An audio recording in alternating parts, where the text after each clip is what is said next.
We hear a lot these days about men and the misuse of power they've been given. From their treatment of women, the unethical actions of politicians and business leaders, we are barraged by these negative messages, which some have labeled as toxic masculinity. Listen in with us today for part 2 in Scott's series, Manhood, a Stewardship of Power. In part 2, Scott looks at surrender as a precondition for using power for the world's good. Morning, guys. How many of you know where that clip comes from? Lord of the Rings. How many of you have seen Lord of the Rings? Half of you haven't, it looks like. Wow. You know, that movie first came out. It's a trilogy based on books written by J.R.R. Tolkien, who was a contemporary of C.S. Lewis. And the books, there are 3 of them. And in 2001, Peter Jackson made the first movie. It was called The Lord of the Rings, or The Fellowship of the Ring. The ring is a ring of power, and it's trying to get back to its master. And whoever the ring comes in contact with, they're seduced into it, the power, but it ultimately destroys them.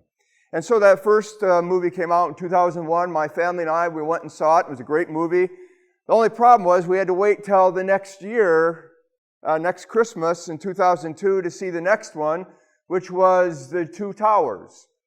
And that was wonderful, and that was good. And but you had to wait till the next Christmas to watch the next one, which was The Return of the Kings. And if you haven't seen this, it's well worth your while. Just a couple 7 movie facts. I was looking at this as I was getting ready. First one. The movie itself, those 3 movies, have earned over $3 billion worldwide. Now, just so you understand, a $100 million movie is called a blockbuster in Hollywood. This is $3 billion, so this was widespread. Also, all 3 movies were filmed simultaneously. In other words, if you watch it and you wonder why Frodo and those younger guys never seem to be getting older, it's because they were all 3 filmed simultaneously at one time. Also, Nicolas Cage was originally intended to be Aragorn, and Sean Connery, a.k.a. James Bond, was intended to be Gandalf, but both of those guys refused. Viggo Mortensen, who is the guy that played, Aragorn. He did his own stunts, and in doing his own stunts, he used a real sword. In fact, the guy that taught him how to use a sword said he was the best swordsman that he ever trained. And during his stunts and using his sword, he broke 2 toes and knocked out 1 tooth. Half the riders in the battle scenes were women with fake beards. I don't know if you know, there were just hundreds of horses and hundreds of people riding horses, and I found that half of them were women with fake beards. Now, I don't know if that means the other half were women with real beards or not. It didn't say, but it was New Zealand, so who knows,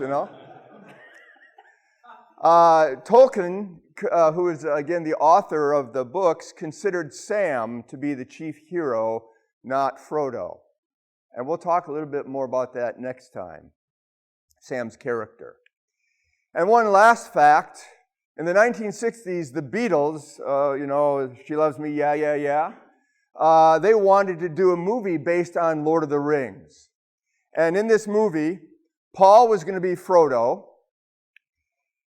Ringo was going to be Sam, George was going to be Gandalf, and John was going to be Gollum. And if you haven't seen the movies, Gollum was the film clip we just saw, okay? That was going to be John. And they were going to do this, but they only had one problem. Tolkien was still alive, and he refused to let them use his stuff to do a movie. So those are the 7 facts of the movie. Also, when you look at the books themselves written by Tolkien, there are 3 story elements I want to just quickly acknowledge here. First of all, the plot. If you look at the plot of the 3 books, the plot in essence is that of saving Middle-earth They had to save Middle Earth by finding a man who could be entrusted with this ring of power, which is seductive, dangerous, and destructive. That, in essence, is the plot of the movie. Now, the characters, there are many different characters, hobbits, dwarfs, men, all kinds of different things. Tolkien presented several heroic men, and by that I mean men who could perform the task of saving Middle-earth, but there was only one unremarkable man that could be entrusted with the seductive ring of power. None of the men could be entrusted with power, but only who? Frodo the Hobbit, the one unremarkable character in the books. Now, there are some parallel themes, and really Tolkien, if you know, was a believer, and a lot of what he wrote was based on World War I and everything, but has a gospel theme running throughout it, just like Lewis's Chronicles of Narnia had. But if you look at the themes of the Lord of the Rings and the themes of the Scriptures, what you learn is this. The fictional story of Lord of the Rings is parallel with the real story that we really began to look at last time of God's search for a man that He can entrust with power to rule over creation. And that's really last time we began this new series entitled Manhood, a Stewardship of Power, subtitled God's Search for a Man After Jesus' Own Heart. If you're here, remember we said that this series has a twofold purpose. First, to help you as a man appropriately hold and use your power as God created and designed and intends you to do so. And how is that? 3 ways. On God's behalf, He wants you to use your power for God's purposes, and He wants you to use your power in God's way. We want you to see that this is how God wants you as a man to hold and use your power. On God's behalf, for God's purpose, in God's way. The second purpose was to help ground your identity as a man in the biblical story rather than in today's postmodern story. Remember, we took time last time to see that the postmodern story, when it comes to men, it's growing more hostile to men, and it's becoming more suspicious of power. And so last time we began to take these 2 purposes, and we began to focus on 3 things in order to accomplish the purposes. First, power as stewardship for the world's good. We looked at that last time. Today we're going to look at surrender, the precondition for using power for the world's good. And then next time at our world headquarters, character, the focus for shaping power for the world's good. Those are the 3 things that we're looking at in this series. Now, as I said last time, we began to look at the biblical story behind the stewardship of power. And really what we saw is this. First of all, creation did not come into being by chance. Remember, we saw that God created it, God owns it, and then thirdly, God sustains it. And God created His creation, which He owns and sustains, to be very good, or another word is shalom. Shalom means the world exists the way it was intended to exist. It's a place where life and human beings can thrive. That's how God created His world. But God not only created the world, He also then created human beings to rule over His world on His behalf. And He made man and woman to rule mutually, but differently. And we saw man was created to rule, you and I as men, male image bearers, on God's behalf for His purposes, using power that was given to us by God. And this we saw, in essence, is the stewardship. You and I, as men, have been given a stewardship to rule over creation, and part of that stewardship involves God not only giving us power, but using power on God's behalf for His purposes in His way. Now, we saw that while that's what God created and designed men to do, man, the first man, committed treason against God. And what Adam did is, in the beginning, in chapter 3 of Genesis, when he ate of the forbidden fruit, in essence, he was saying, creation will be mine. I will own it, not God.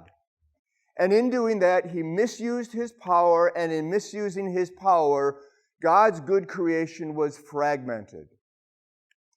And what we saw then is we said that although man was made to rule over creation using power, because man used power in a treasonous way, he misused power, he was no longer fit to rule.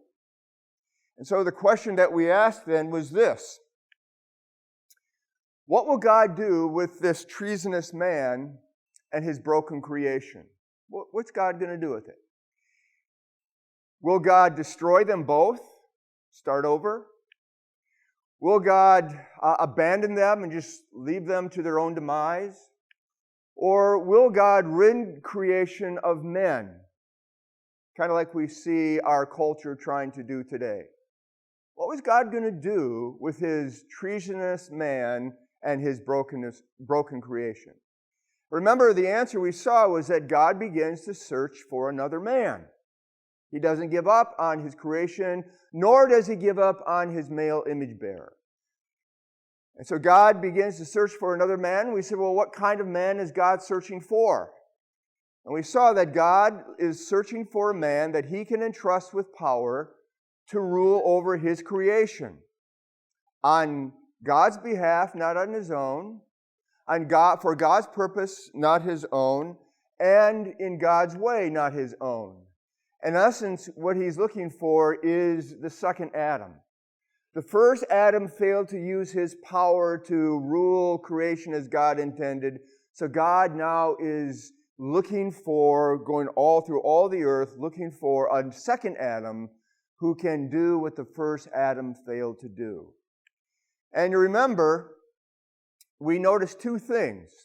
First of all, we notice that the story of God's search for a man that he can entrust with power took a lot of turns and went a lot of different directions, and it was a slow story, winding story, but it finally reached its destination through the Old Testament into the New Testament with Jesus. Jesus was the man God that was searching for. He was that second Adam.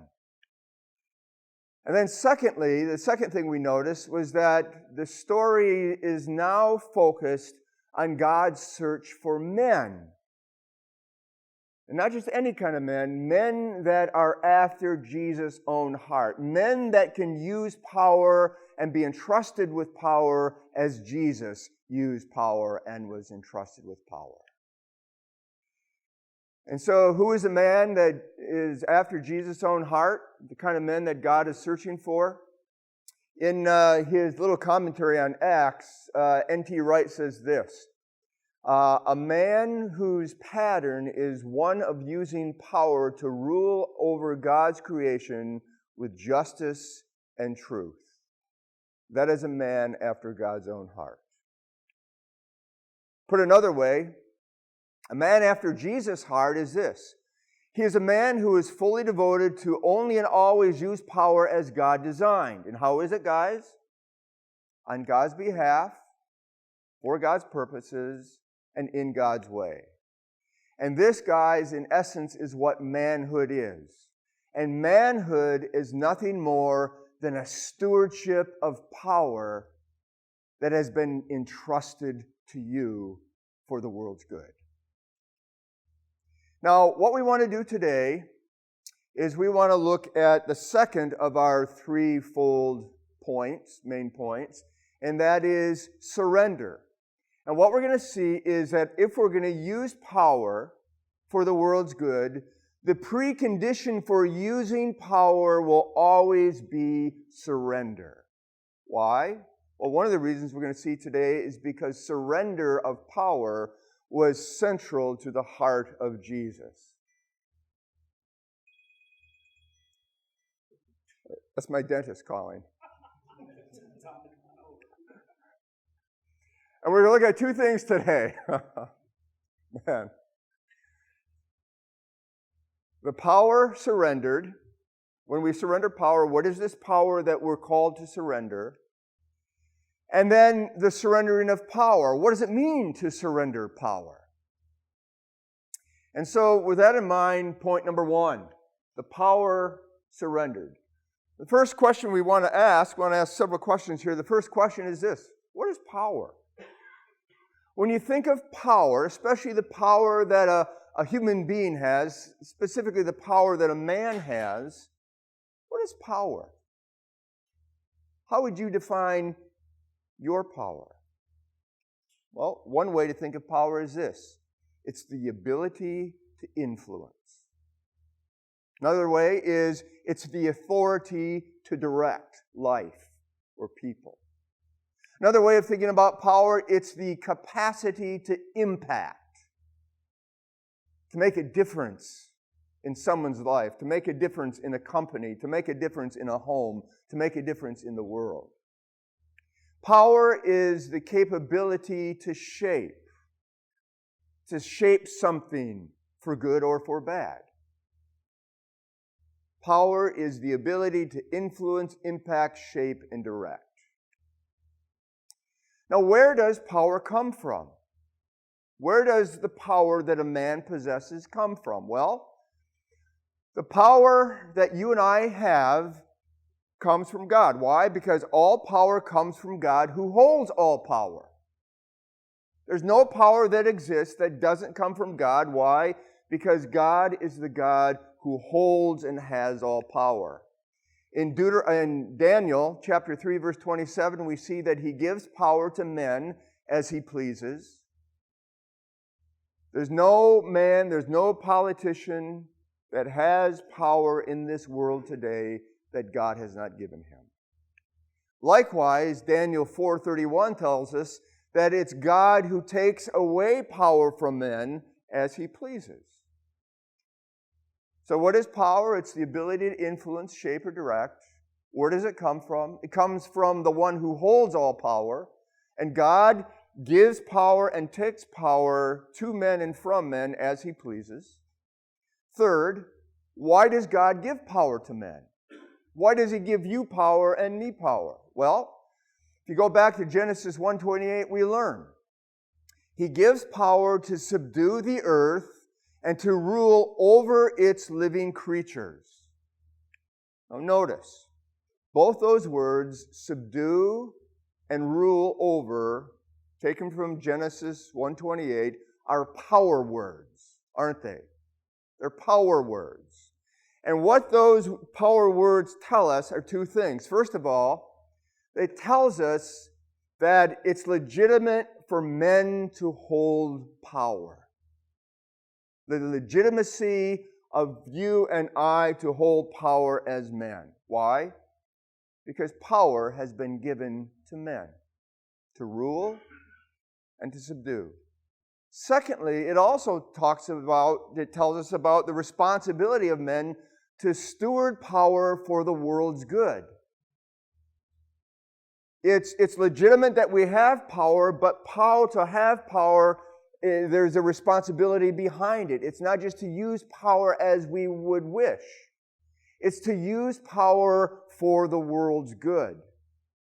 And as we've said, to use power for the world's good on God's behalf, not our own, for God's purposes, not our own, and in God's way, and not our own. Fourth question. How does power manifest itself in men? How does power manifest itself in you? And what I want us to see here is that there are all kinds of power. For example, when you think of power, first and foremost, we probably think of physical power, of size and strength. But that's not the only kind of power there is. Notice, there is verbal power. A man who has a large vocabulary and he can talk and he has skills in his speech, he can debate, that man has power. Also, there's emotional power. A man can intimidate with his power, with his emotions, get angry and big, or he can manipulate with his power to shame or to pull away. He can manipulate using emotional power. You have emotional power. Then there's power from knowledge, things that you get to know about. Then there's power of position and power from education. Then there's power from skills or ability. Men who have certain skills have certain kinds of power. Power of reputation. Power of presence. You ever meet a man that, there's certain men, they just come into the room and their presence just kind of fills the room and everybody is aware of that? There's power of presence. Then there's power of wealth or power of success. All kinds of power that you and I may possess. Now, 4 footnotes to this. First of all, as a man, you possess multiple kinds of power. Now, this is Joe. And what I want you to see is Joe, let's say, has a large physical presence. He has power of size, right? Power of strength. But Joe also has a short fuse. Gets angry real quick. He intimidates people. That's power of what? Of emotion. Joe also has a PhD. It's Dr. Joe. Joe has power of knowledge or education. Joe is very witty. He has verbal power. Joe is a CEO of a large company. Joe has power of position. Joe has built 3 companies. He has power of reputation or success. Joe also is a multimillionaire for building 3 companies. Joe has power of wealth. What I want you to see here is Joe is not just a man with power. Joe is a man with tremendous power. Okay?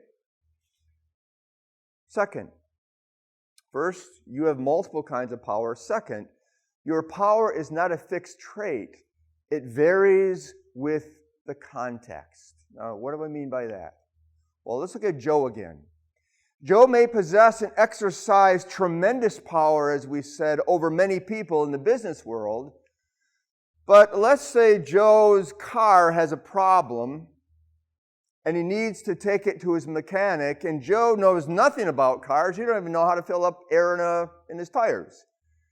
Joe has lots of power, tremendous power in the business world, but when he's sitting there at the mechanic shop, guess what Joe feels? Pretty powerless. And his mechanic has lots of power. Or let's just say that Joe grew up with a critical mother. And in the presence of his critical mother now, Joe doesn't feel like this big, powerful man that rules over many companies. Joe feels like a powerful or a powerless little boy. Why? Because your power is not a fixed trait. It varies within the context you find yourself. Third thing I want you to see. As a man, you may possess power even if it doesn't feel like it. Okay? You may have lots of power and feel like you have no power at all. In fact, the more powerless a man feels, the more likely he is to abuse the power that he does possess. A lot of times a guy will feel powerless in his home. I tell my kids to stop, and they just keep doing it. I tell my wife to do this, and she doesn't do this. I feel powerless. And guess what a man will typically do then? He'll begin to misuse his power. Or a powerful man who feels powerless will be a dangerous man without even realizing it. I once worked with a guy who was a very powerful man. And he didn't know about it. He was very insecure. But when we met with the staff, and I would talk with him about this, I told him, and I'll just call him Frank. I said, Frank, you got to be careful because it's like you pull out this big sword and you're lopping off everybody's head. And I pulled out my knife. And I said, you just feel like you don't have a big sword. You feel like you got a little pocket knife. And you're just doing this, trying to keep yourself safe. When in fact, his staff was experiencing him, like he was cutting off heads. And so, as a man, you may feel powerless even if it doesn't feel like you have power. That's when you as a man are most dangerous. Fourth, power that damages and uses another is always a misuse of power. Example, power of position that's used to drive people into the ground for the sake of a business goal or for the sake of a ministry goal is always a misuse of power. Power of ability or skill used without integrity to accomplish good things is always a misuse of power. Power of knowledge used to manipulate another person into acting or behaving a certain way, the way you want them to, is always a misuse of power. Lastly, power of size or emotion used to silence or crush your wife or kids in order to get your own way in the home is always a misuse of power.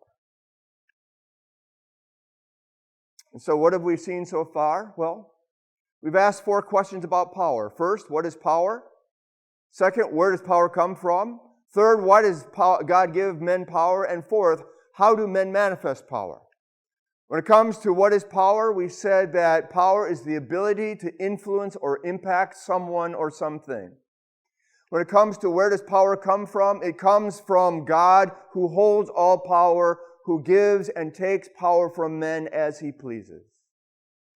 Third, why does God give power to men? He gives power to men to rule the earth and to subdue creation.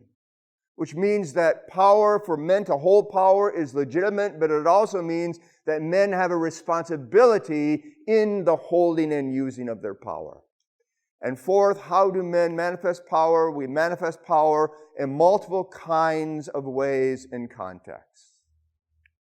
Now, that's what power is, the power that we're to surrender. But the question then is, what does it mean to surrender the power that you have?